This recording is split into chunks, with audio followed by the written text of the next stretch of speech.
नारायण वासुदेव एकमात्र स्वामी सखा हमारे, एकमात्र स्वामी सखा हमारे, हे नाथ नारायण वासुदेव।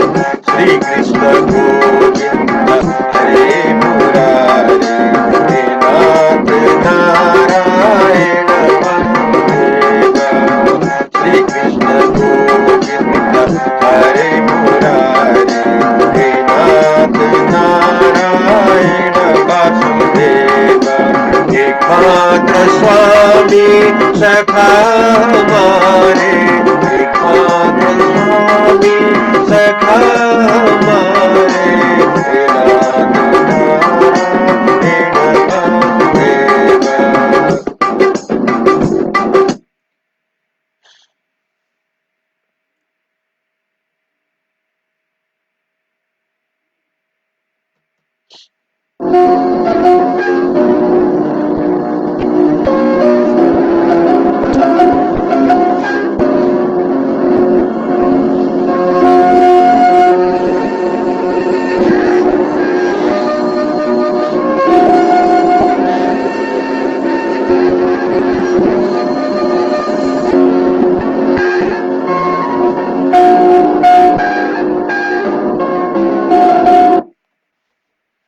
नमस्कार, जय श्री कृष्ण। आज हम श्रीमद् भागवत को 84वें दिन में 21वां अध्याय पाठ करने जा रहा हूँ। इसमें राशि संसार और उनके द्वारा लोक यात्रा निरूपण के विषय में हम श्रवण करेंगे।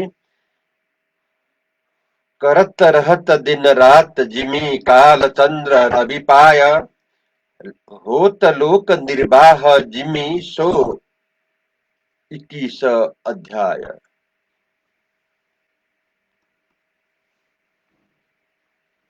अब सुखदेव जी बोले, हे राजन, इस प्रकार प्रमाण और लक्षण से जो भूमंडल की स्थिति कही वो वस्तुतः इतनी ही है। इसी प्रकार खगोल का प्रमाण उतना ही है। इसी प्रमाण नमो मंडल को समझना। जैसे मटर, चना, अरहर, उड़द आदि दाल की जाए तो उसके दोनों दल समान होंगे, इसी प्रकार भूगोल और खगोल और इनके दोनों के बीच में आकाश है, वह दोनों से मिला हुआ है। इस अंतरिक्ष के बीच में तेज वाले पदार्थों के पति भगवान आतप से त्रिलोक की को तपाते हैं, और यही सूर्य उत्तरायण दक्षिणायन विद्युत बत नाम का अपनी मंद शीघ्र और समान गतियों से और ऊंचे चढ़ाना नीचे उतरना वो समान स्थान पर चलने के हेतु अपने नियत समय पर मकर आदि राशियों में आकर रात दिन को बड़ा छोटा और समान कर देते हैं। जब मेष और तुला राशि में सूर्य आते हैं, रात दिन समान हुआ करते हैं, और जब वृष आदि 5 राशियों में सूर्य आते हैं, तब दिन रात बड़े होते हैं, और रात्रियां एक एक महीने एक एक में घड़ी कम होती जाती है। और वृश्चिक आदि 5 राशियों में सूर्य गमन करते हैं, तब दिन छोटा और रात बड़ी हो जाया करती है। जब तक सूर्य दक्षिणायन आते हैं तब तक दिन बढ़ते हैं, और जब तक उत्तरायण सूर्य आते हैं तब तक रात्रियां बढ़ती है। अर्थात जब तक सूर्य नारायण दक्षिणायन संक्रांति यानी कर्क संक्रांति को आते हैं तब तक दिन बढ़ते हैं। इस प्रकार सूर्य को मंद शीघ्र और समान गति से मानसोत्तर पर्वत और सुमेरु के बीच में भ्रमण करने के मार्ग 9 करोड़ 51 लाख योजना प्रमाण है। और इन मानसोत्तर पर्वत सुमेरु से पूर्व की ओर देवधानी इंद्र की पुरी है और दक्षिण में समयमणि नाम धर्मराज की पुरी है। पश्चिम की ओर निम्लोचनी नाम वरुण की पुरी है। उत्तर में विभारी नामक चंद्रमा देवता की पुरी है। इन पुरियों में जब समयानुसार सूर्य पहुंचता है तब यथाक्रम से उदय, मध्याह्न, अस्त और अर्धरात्रि ये 4 समय हुआ करता है, जो कि प्राणी मात्र की प्रवृत्ति के कारण है। जैसा कि सुमेरु पर्वत से दक्षिण की ओर रहने वालों को इंद्र की पुरी से और पश्चिम के निवासियों को यमपुरी से और और उत्तर की ओर रहने वालों को वरुण की पुरी से और पूर्व की ओर रहने वालों को चंद्रमा की पुरी से पूर्व आदि दिशा अर्थात उदय या दिक होते हैं। सुमेरु के चारों तरफ सूर्य के भ्रमण करने से सब समय सूर्य इतनी ही दूर रहता है कि जिसमें सुमेरु मध्य पर सदा मध्याह्न ही रहे।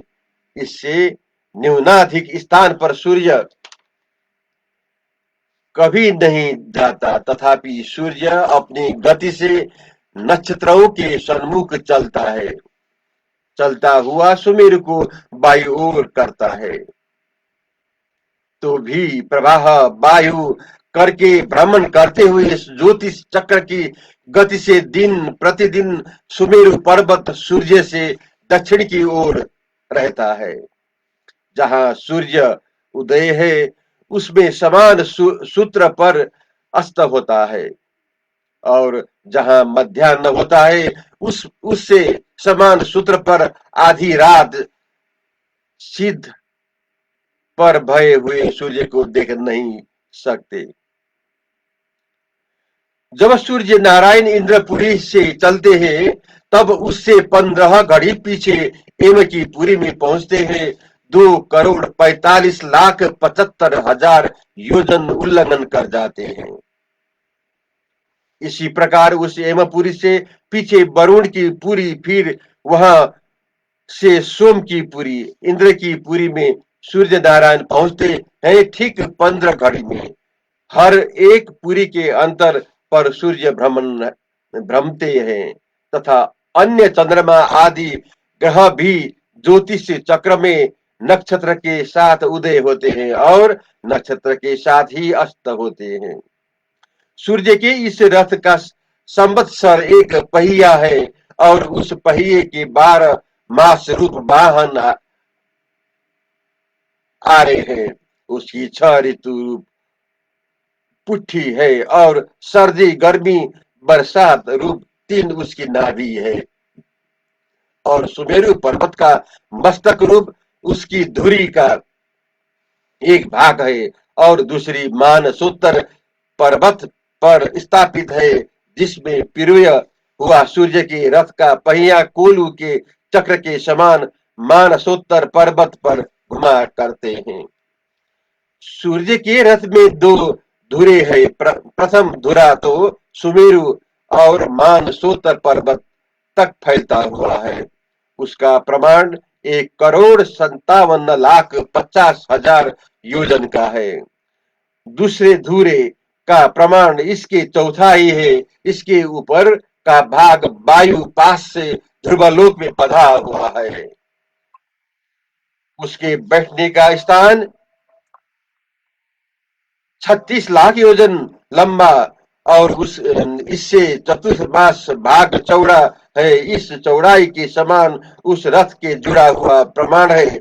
गायत्री आदि छंदों के नाम वाले 7 घोड़े अरुण नाम सारथी के सोते सूर्य भगवान के रथ को खींचकर ले जा चलते हैं। सारथी अरुण पूर्व सूर्य के आगे बैठता है, परंतु उसका मुख पश्चिम में सूर्य नारायण के सन्मुख ही रहता है। अंगूठा के पूरे के समान प्रमाण वाले 8,000 बालखिल्य नाम ऋषि सूर्य नारायण के सन्मुख संभाषण करने के अर्थ नियुक्त होकर सूर्य भगवान की अनेक सूक्तों से स्तुति किया करते हैं। 9.5 करोड़ 1 लाख योजन प्रमाण परिभ्रमण करते हुए सूर्य भगवान प्रत्येक क्षण में 2 सहस्त्र योजन और 2 कोस मार्ग चलते हैं। अब मैं 22वां अध्याय प्रारंभ करने जा रहा हूं। इसमें ज्योतिष चक्र में उत्तरोत्तर सोम शुक्र आदि स्थान और जन की गति के अनुसार मनुष्य का इष्टा निष्ठा के विषय में मैं पाठ करूंगा। जय सूर्य नारायण। मनुष्य का सॉरी चंद्र आदि कर के कहे क्रम करु गति स्थान 22वें अध्याय 22वें में है कि ये नाम निष्ठ बखान। राजा परीक्षित बोले, हे ब्राह्मण, आपने जो यह कहा कि सूर्य भगवान सुमेरु और ध्रुव की परिक्रमा करके सब राशियों के सन्मुख में बिना प्रदक्षिणा किए हुए सुमेरु को वापस करके चलते हैं, सो हमारी बुद्धि में तो यह बात विरुद्ध विरुद्ध प्रतीत होती है। इसका निर्णय कैसे हो सके, सो कहिए।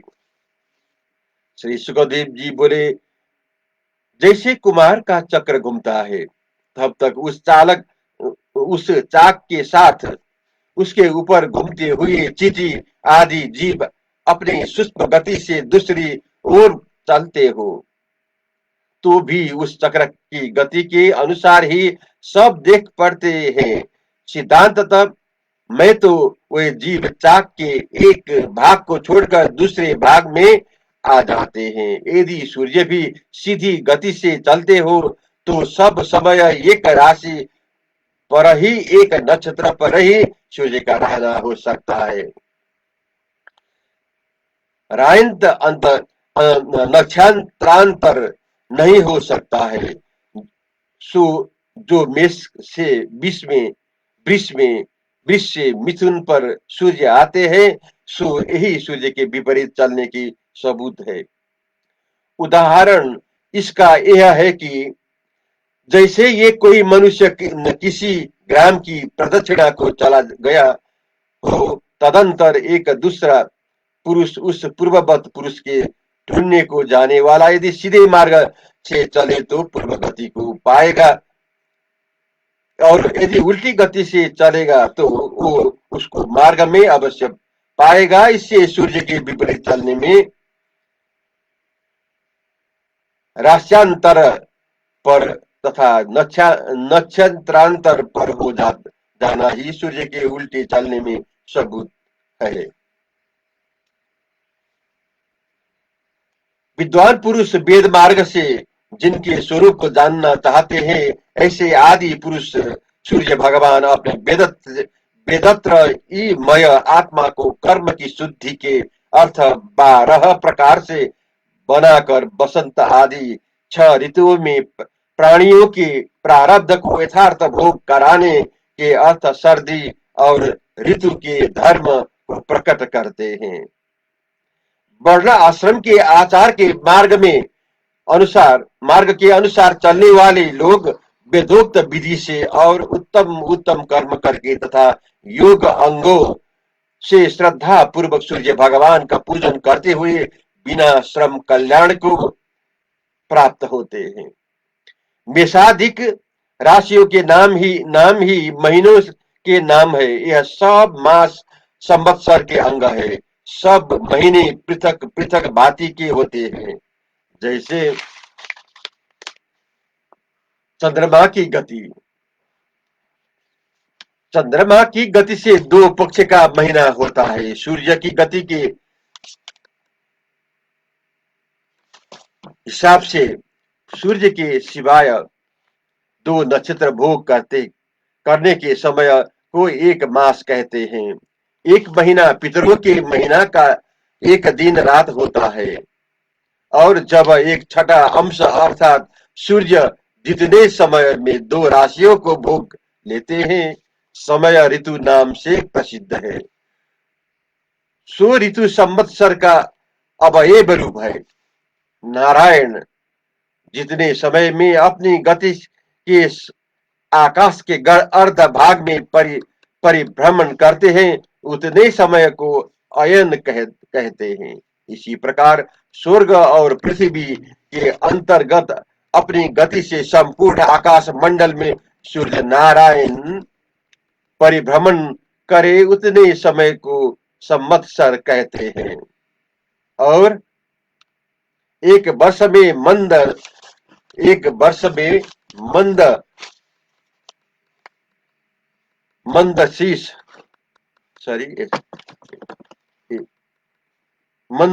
शीघ्र वो समान ऐसी 3 प्रकार की सूर्य की गति के भेद से इस संवत्सर के भेद परिवत्सर, इडावत्सर, अनुवत्सर, वत्सर, ये सब भेद होते हैं। जैसे कि शुक्ल प्रतिपदा को संक्रांति होते हैं, तो वहां से सौर मास और चंद्र मास के साथ ही दोनों का प्रारंभ जानना। इससे सौर मास गणना से 6 दिन बढ़ते हैं और चंद्रमास गणना से 6 दिन घट जाने से 12 दिन का अंतर पड़ता है। इस पूर्वोक्त प्रकार अंतर पड़ने से सौर मास का चंद्रमास आगे पीछे हो जाते हैं और परंतु 5 वर्ष में 2 अधिक मास हो जाने से दोनों का हिसाब 6ठे वर्ष बराबर हो जाता है। फिर प्रतिपदा के दिन संक्रांति होने से 6ठा वर्ष संवत्सर संज्ञक होता है एवं पहला वर्ष संवत्सर, दूसरा परिवर्षर, तीसरा इडावत्सर और चौथा श्रनु वत्सर, 5वां वत्सर कहा जाता है। इन्हीं वत्सरों के नाम क्रम से गौर, चंद्र, नक्षत्र, बारस्पत्य और भावना कहे जाते हैं। सावन कहे जाते हैं। इनमें सौर वर्ष के 365, चंद्र वर्ष के 345, नक्षत्र के 324, बारस्पत्य से के 390 और सावन वर्ष के 360 दिन होते हैं। इसी प्रकार सूर्य की किरणों से लाख योजन ऊपर चंद्रमा प्रतीत होता है। सूर्य एक वर्ष में 12 राशि को भोगता है। उन 12 राशियों को चंद्रमा 2 ही पक्ष में भोगता है। और अब कभी कभी चंद्रमा अति शीघ्रगामी होने से सूर्य से आगे हो जाते हैं। जबकि इस चंद्रमा की कला बढ़ती है, तब उन बढ़ी हुई कलाओं से शुक्ल पक्ष और कला क्षीण होने से कृष्ण पक्ष कहा जाता है। इन दोनों पक्षों से पितरों के अहोरात्र को बचाता हुआ अन्नमय होने से संपूर्ण प्राणियों का प्राण स्वरूप और जीवों का जीवन स्वरूप यह चंद्रमा 60 घड़ी में एक एक नक्षत्र को भोगता है। यह चंद्रमा रूपी परम पुष्य भगवान मनोनयन अन्नमय अमृतमय है। अधिक करके यह देवता, पितर, भूत, पक्षी, सर्प, लता, झाड़ इन सब के प्राणों को तृप्त किया करते हैं। इससे चंद्रदेव की सर्वमय कहा करते हैं। इस चंद्रमा से 3 लाख योजन ऊपर आशी बन्यादि नक्षत्र है। वे ईश्वर के का चक्र ने ईश्वर ने का चक्र से स्लाइड फिर सुनिए। इस चंद्रमा से 3 लाख योजन ऊपर आशी बन्यादि नक्षत्र है। वे ईश्वर के का चक्र में जोड़ रखे हैं। ये अभिजत सहित 28 नक्षत्र मेरु की दाहिनी प्रदक्षिणा किया करते हैं। इन नक्षत्रों से 2 लाख योजन ऊपर सुखदेव जी है। एक शुक्र सूर्य के आगे पीछे वह 7 में अपने शीघ्र मंद समान गति से विशेष करके सूर्य के समान चला करता है।